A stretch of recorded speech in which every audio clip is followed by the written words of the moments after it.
who is accountable, but we're going to put everything on the shoulders of Kyrie Irving, who, even though he said, I cannot be anti-Semitic because if I know where I came from, stating that he's one of the 4 lost tribes, stating that he's one of the 4 lost tribes, stating that he's one of the 4 lost tribes. Every day of my life, I approach it with a state of empathy, right? Regardless of what color, what creed, what race you are, I look at people as human beings. I think that's important. But life is always about taking a stand and holding principles. So I want to explain what I feel like my stance is as a black male in this world, okay? And conversations that I've had with my brothers and sisters in the black community. And I want you guys to empathize with it and hear me on it. So when I hear what Kyrie Irving has to go through in order to be reinstated, I'm appalled. I'm appalled. And let me give you examples of how I feel like we don't have the same energy and hold other people who have dealt with racial tropes accountable. So when Sarah Silverman does blackface, or when Don Imus says nappy-headed hoes, or when Howard Stern calls somebody the N-word in the skit, or when Brett Favre takes money from the state of Mississippi, we don't ask them to get sensitivity training. We don't ask them to donate $500,000. We don't ask them to meet with the Black National Caucus. They apologize, and then you know what? The rest of the world moves on. But what I feel like is happening here, and that's how in the black community, like we've been told that's how the process works, right? Think about that word. That's how the process works. Oh, somebody does a blackface. Oh, it was a misunderstanding. We got it. Okay. You know, is that person really racist? Probably not. Was it ignorant? Probably so. Okay. We understand it.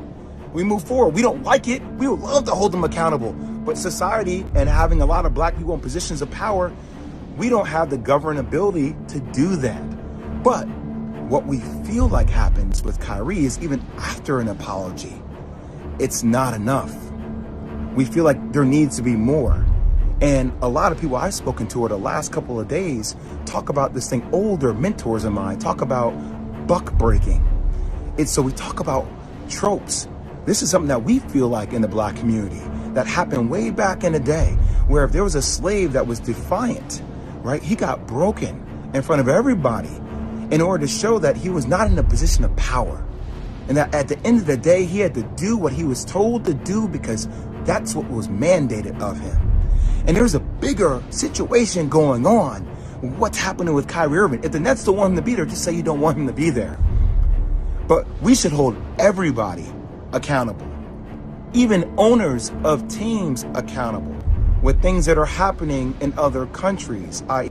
China and Uyghurs and the Muslim genocide that is occurring, that we hear Enes Kanter talk about. But we don't keep the same energy for everybody. We pick and choose what conversational points we want to make more polarizing. And I might lose my job. I might lose deal opportunities in the future for speaking out about even the platforms that continue to promote and profit a movie that is considered anti-Semitic to billions of people. They don't have to be accountable. Who is accountable? But we're going to put everything on the shoulders of Kyrie Irving, who, even though he said, I cannot be anti-Semitic because if I know where I came from, stating that he's one of the 4 lost tribes. He's saying that blacks and Jews come from the same entity, the same thing. But we don't want to understand nuance. We want to be triggered by words, and we like fire, and we like things that are, going viral on social media, and everybody has some kind of hot take, and we're calling people idiots, and we're calling people names because that's what we do. We just destroy each other. I ain't gonna destroy each other, man. I'm not gonna do that. Is Kyrie Irving anti-Semitic? Hell no. Could he have gone about it maybe a different way? That's what I would have advised him to do. But I'm not gonna let you guys sit out here and make this dude out to be like he is a villain, like he is a bad person. He is looking to explore his heritage. Now, you can crucify me if you want. I don't give a damn anymore. It's time for people to start speaking out with nuance and speaking out on the principles they stand for. That's all I'll say. Listen, Genesis chapter 11 verse 10 explains the genealogy of Shem. Shem was a black man in Africa. If you repeat this back, Genesis 14 verse 13, Abraham steps on the scene. Being a descendant of Shem, which is a fact, means Abraham too was Abraham, born in the city of a black man called Nimrod, grandson of Ham. Ham had 4 sons. One was named Canaan. Here, let me do some explaining. Abraham, Isaac was Jacob had 12 sons, for real, and these were the children of Israel. According to Genesis chapter 10, these were the children of Israel. According to Genesis chapter 10, these were the children of Israel. According to Genesis chapter 10.